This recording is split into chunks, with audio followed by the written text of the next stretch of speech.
হ্যাভেলস কোম্পানির 9 watt LED bulb আমার হাতে দেখতে পাচ্ছেন। এই এলইডি বাল্বটা এখন এই মুহূর্তে পুরোপুরিভাবে বন্ধ অবস্থায় আছে, একদম জ্বলে না।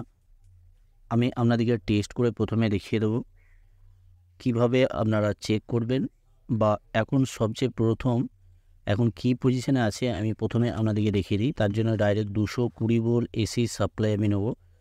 তবে এই ধরনের এলইডি বাল্ব রিপেয়ারিং করার জন্য যে কোনো কোম্পানি হোক বা যে কোনো ওয়ার্ডে হোক, এই ধরনের এলইডি বাল্ব রিপেয়ারিং করতে গেলে প্রথমে আপনাদেরকে একটা সিরিজ টেস্টার ল্যাম্প অবশ্যই তৈরি করে রাখতে হবে।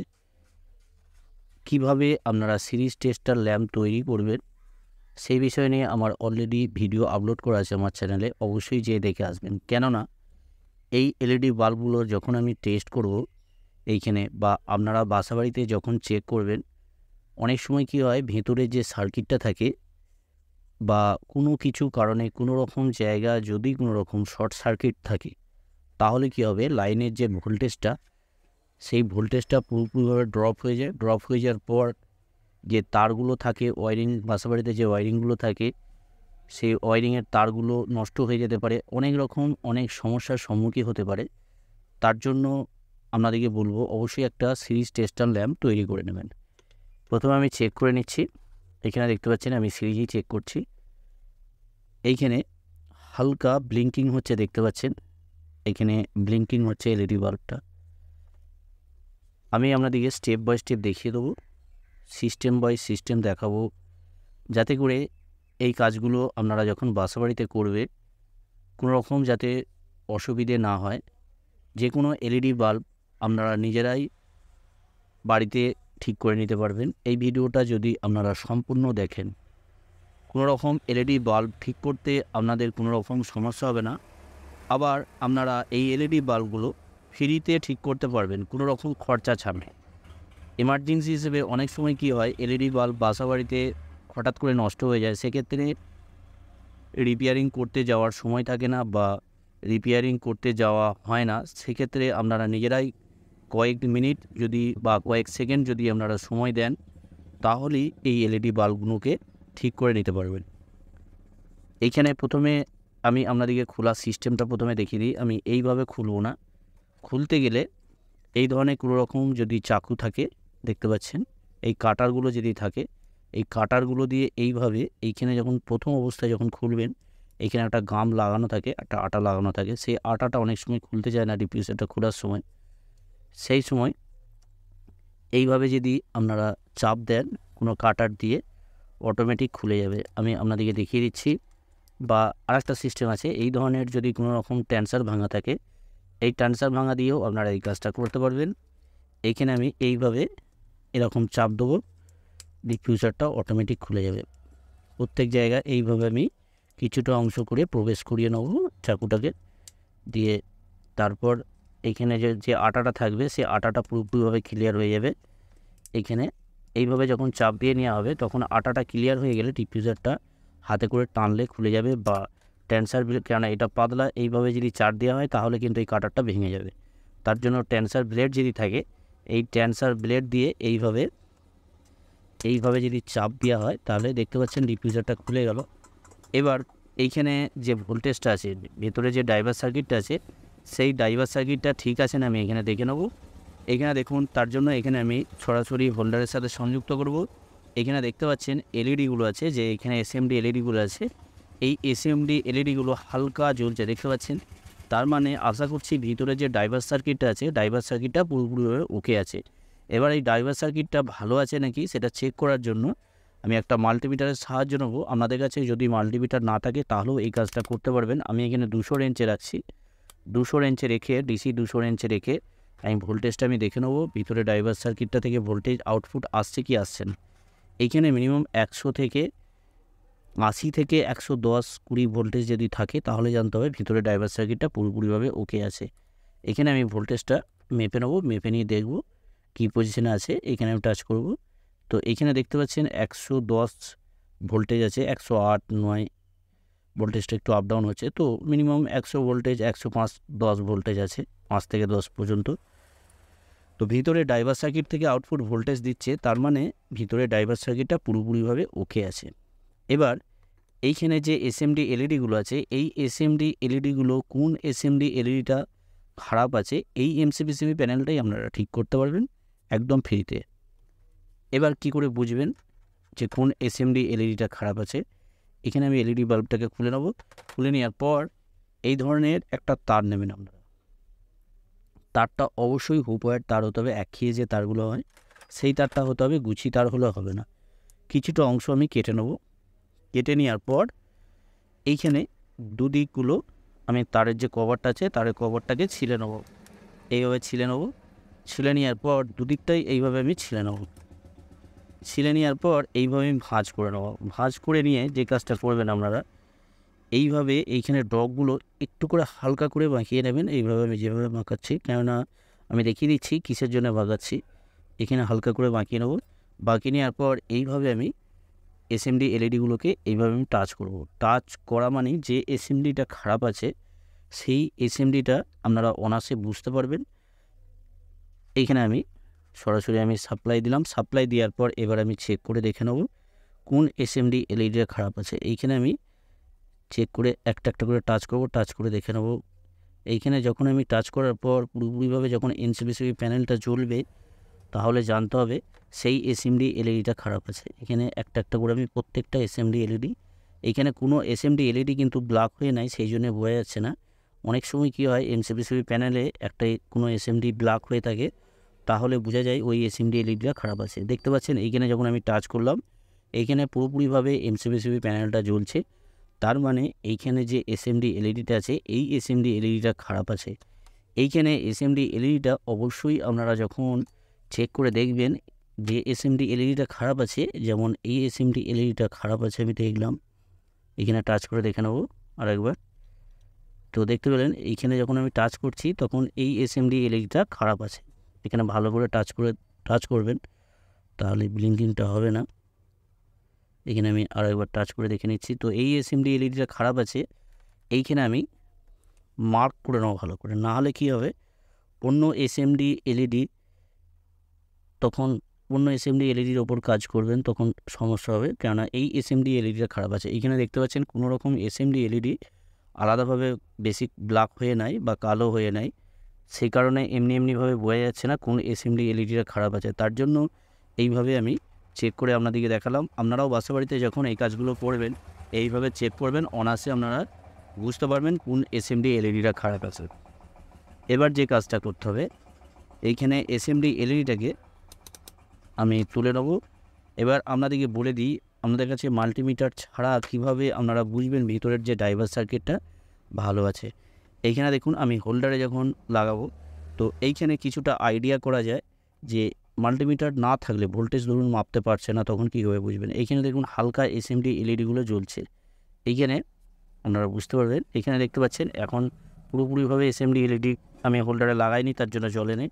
আর এইখানে যখন লাগাবো এখানে দেখতে পাচ্ছেন এসএমডি এলইডিগুলো জ্বলছে, তার মানে এসএমডি এলইডিগুলো জ্বলছে মানে ভিতরে ড্রাইভার সার্কিটটা পুরোপুরিভাবে ওকে আছে। তো ফাইনালি শিওরভাবে বলা যাবে না যে ভিতরে ড্রাইভার সার্কিটটা 100% বোঝা যায় না যে ভিতরে ড্রাইভার সার্কিটটা এইভাবে যদি এসএমডি এলইডি জ্বলে ভিতরে ড্রাইভার সার্কিটটা ঠিক আছে, কিছুটা বোঝা যায় ভিতরে ড্রাইভার সার্কিট ঠিক আছে। তার মানে এইভাবে আপনারা কিছুটা বুঝতে পারবেন যে ভিতরে ড্রাইভার সার্কিটটা ঠিক আছে, উপরে যে এসএমডি এলইডিগুলির প্রবলেম আছে। তো অ্যাকচুয়ালি ভিতরে ড্রাইভার সার্কিটটা ঠিক আছে দেখতে গেলে ভোল্টেজ মাপতে হবে, ভোল্টেজ মেপে তারপর বোঝা যাবে। তো এইভাবে যদি চেক করেন তাহলে কিছুটা বোঝা যায় যে ভিতরে ড্রাইভার সার্কিটটা ঠিক আছে। আবার একটা জিনিস যেখানে আমি দেখিয়ে দিলাম আপনাদেরকে প্রথমে, এই ধরনের যে তার দিয়ে যখন এসএমডি এলইডিগুলো প্রত্যেকটা এসএমডি এলইডি যখন চেক করে দেখবেন, প্রত্যেকটা এসএমডি এলইডি চেক করার পর যখন দেখবেন কোনোরকমভাবে এলইডি বাল্বটা চলছে না, তারপরে আপনাদেরকে বুঝে নিতে হবে ভিতরে ড্রাইভার সার্কিটটা পুরোপুরিভাবে খারাপ আছে। এইভাবেও আপনারা চেক করতে পারবেন মাল্টিমিটার ছাড়া। এবার আপনাদেরকে বলে দিই কীভাবে এই এলইডি বাল্বটাকে আপনারা রিপেয়ারিং করবেন। এইখানে যে এসএমডি এলইডিটা আছে, এই এসএমডি এলইডিটাকে এই ধরনের যে সিফটি পিনগুলো থাকে, প্রায় বাসাবাড়িতে এই ধরনের সিফটি পিন থাকে, এই সিফটি পিনটা দিয়ে আমি এইখানে যে এসএমডি এলইডিটা আছে এই এসএমডি এলইডিটাকে তুলে নেবো। এইভাবে তুলে নেওয়ার পর আমি দেখিয়ে দিচ্ছি কীভাবে আপনারা পুরোপুরিভাবে এই এলইডি বাল্বটাকে রিপেয়ারিং করবেন। কেননা এই এলইডি বাল্বটা রিপেয়ারিং না করলে যখন মার্কেট থেকে আপনারা কিনতে যাবেন মিনিমাম 80 থেকে 100 টাকা দাম আছে। কেননা এই এলইডি বাল্বটা হ্যাভেলস কোম্পানি এলইডি বাল্ব আছে, দেখতে পাচ্ছেন। এখানে আমি এসএমডি এলইডিটাকে আমি ভালো করে তুলে নেবো, কেননা পুরোপুরিভাবে আপনারা 100 টাকা বাঁচিয়ে নিতে পারবেন, একদম ফ্রিতে এলইডি বাল্বটাকে রিপেয়ারিং করতে পারবেন। এখানে আমি এলইডিটাকে তুলে নিলাম। তুলে নেওয়ার পর এখানে দেখতে পাচ্ছেন এখানে দুটো পাতি আছে, এখানে একটা বড় পাতি আছে আর একটা ছোট পাতি আছে। যে পাতিটা ছোট আছে ওই পাতিটা প্লাস লাইন, আর যে পাতিটা বড় আছে ওইটা হচ্ছে মাইনাস লাইন। এইখানে যখন এলইডি এই এসএমডি এলইডিটা খারাপ হয়ে গেছে তখন কি হয়েছে, এইখানে যে মাঝখানে যে পয়েন্ট আছে দেখতে পাচ্ছেন এখানে ফাঁকা একটা অংশ আছে, এইখানটা পুরোপুরিভাবে ওপেন হয়ে যায়। ওপেন হওয়ার জন্য একটা এসএমডি এলইডির সাথে আর একটা এসএমডি এলইডির কোনো রকম টাচ হচ্ছে না। তার মানে এইখানে যে এসএমডি এলইডিগুলো আছে এসএমডি এলইডিগুলো পুরোপুরিভাবে সিরিজ কানেকশান আছে। একটা এসএমডি এলইডির সাথে আর একটা এসএমডি এলইডির কানেকশান আছে সিরিজ। একটা এসএমডি এলইডি যখন ওপেন হয়ে যাচ্ছে কোনো রকমভাবে ভোল্টেজ এই দিক থেকে এই দিকে পাস হচ্ছে না। সেই পাস না হওয়ার জন্য এখানে পুরোপুরিভাবে এমসিবিসিবি প্যানেলটা জ্বলা বন্ধ হয়ে যায়। এবার আপনাদেরকে দেখিয়ে দিই, এই জায়গাটা আমি ভালো করে পরিষ্কার করে নিয়েছি। করে নেওয়ার পর এখানে যে কাজটা করতে হবে, এখানে যে আমি আপনাদেরকে দেখালাম এখানে কোনো রকমভাবে আমি শর্ট করব না, এখানে আমি ভালো করে পরিষ্কার করে নিচ্ছি। পরিষ্কার করে নিয়ে এখানে যে সিফটি পিনটা আপনাদেরকে দেখালাম এই সিফটি পিনটাকে এখানে কিছুটা অংশ আমি কেটে নেব। এখানে দেখতে পাচ্ছেন এখানে কিছুটা অংশ কাতুরি দিয়ে আমি কেটে নেব সুন্দরভাবে। এইখানে আমি কাতুরি দিয়ে কেটে নিচ্ছি। কেটে নেওয়ার পর তবে খুবই সাবধানের সাথে এই কাজটা করবেন, কেননা এদিকটা ছোঁচালো আছে। এখানে কেটে নেওয়ার পর এইখানে এর উপরে আমি এইখানে এর উপরটাতে আমি ভালো করে লাগিয়ে নেব। এখানে দেখতে পাচ্ছেন এখানে আমি এর উপরে ভালো করে লাগিয়ে নেব। তবে এই কাজটা এইখানে উপরে লাগিয়ে নেওয়ার পর এইখানে ভালো করে আমি টেপ দিয়ে নেব। তো টেপ আপনারা এই ধরনের টেপও দিতে পারেন, তবে টেপ আপনাদের কাছে যদি থাকে টেপ দেবেন, নাহলে আমি আরেকটা ভালো একটা সিস্টেম দেখিয়ে দেবো আপনাদেরকে কীভাবে টেপ বাদেও কীভাবে এই কাজটা করবেন। আমি আপনাদেরকে দেখিয়ে দিচ্ছি। এই ধরনের যে কম্পাউন্ড পেস্টগুলো এখানে দেখতে পাচ্ছেন দু ধরনের আপনাদেরকে দেখাবো। এই পেস্টটা কিনতে গেলে মার্কেটে খুব বেশি হলে 10 থেকে 15 টাকা দাম, আর এই পেস্টটা যদি কিনতে যান কম্পাউন্ড পেস্ট এইটা 40 থেকে 50 টাকা দাম নেবে। তো আপনাদের ইচ্ছা মতন আপনারা পেস্ট লাগাতে পারেন, কোনো রকম সমস্যা নেই। এইখানে আপনাদের কাছে এই পেস্টটা লাগানোর কারণ হচ্ছে এইখানে যে সিফটি পিনের এইখানে যে এতটুকু অংশ যে আমি কেটে লাগালাম, অনেক সময় কী হয় টেপ দেওয়ার পর এই ধরনের যদি টেপ দেওয়া হয়, টেপ দেওয়ার পর অনেক সময় কী হয় লুজ কন্টাক্ট হয়। এই লুজ কন্টাক্টের কারণে অনেক সময় বাফারিং হয়, ওইখানে ফায়ারিং হয়। ফায়ারিং হওয়ার জন্যে অনেক সময় এলইডি বাল্বটা আবার পুনরায় নষ্ট হয়ে যায়। সেক্ষেত্রে আপনাদেরকে একটা আমি ভালো সিস্টেম দেখিয়ে দেবো। তবে আপনাদেরকে বলে দিই এই কাজটা করতে গেলে একদম খুব এমার্জেন্সি হিসেবেই আপনারা এই কাজটা করতে পারবেন।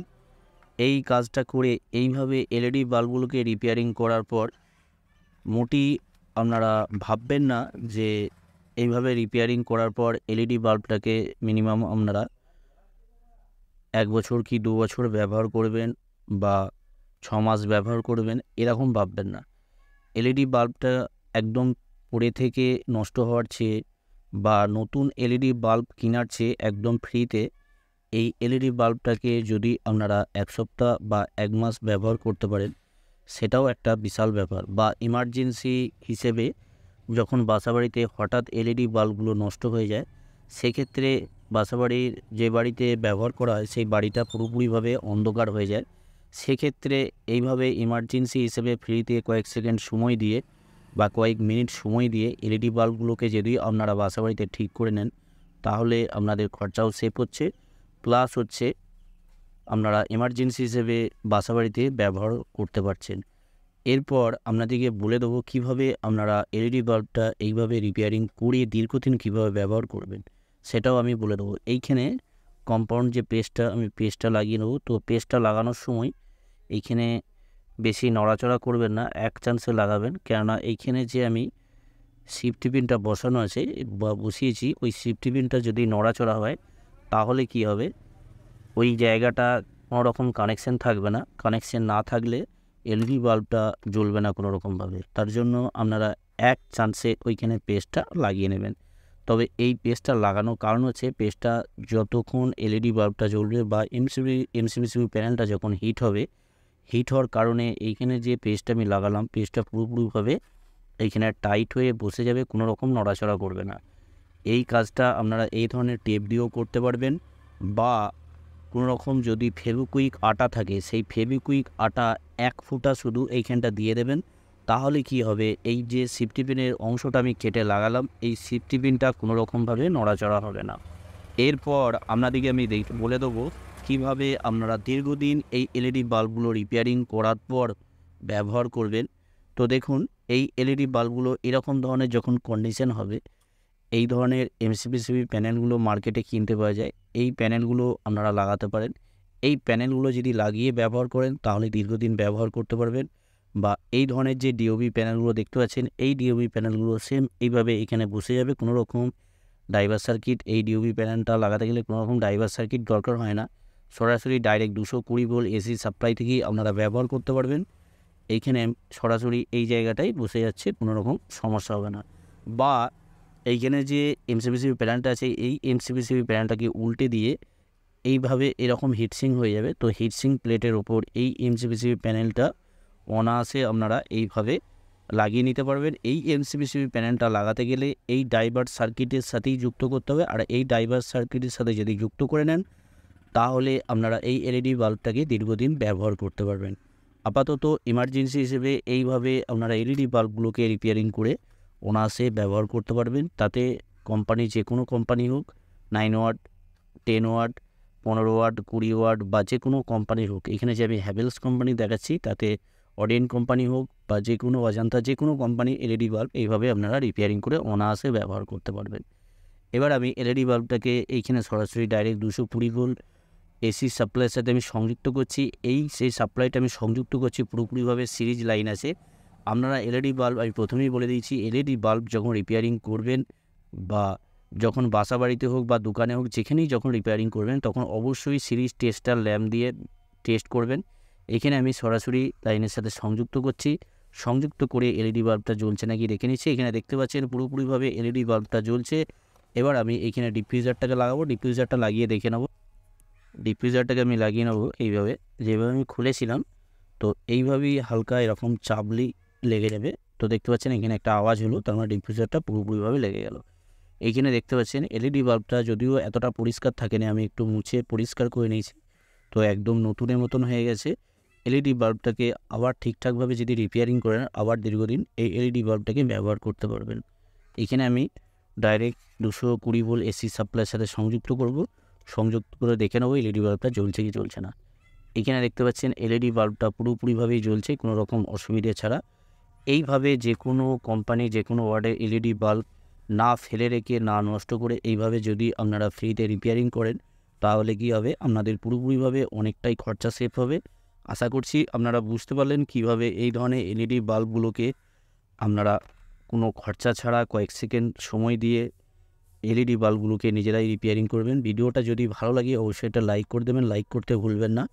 আর এই ধরনের ভিডিও পাওয়ার জন্য অবশ্যই চ্যানেলটাকে সাবস্ক্রাইব করে অল নোটিফিকেশন অন করে রাখবেন।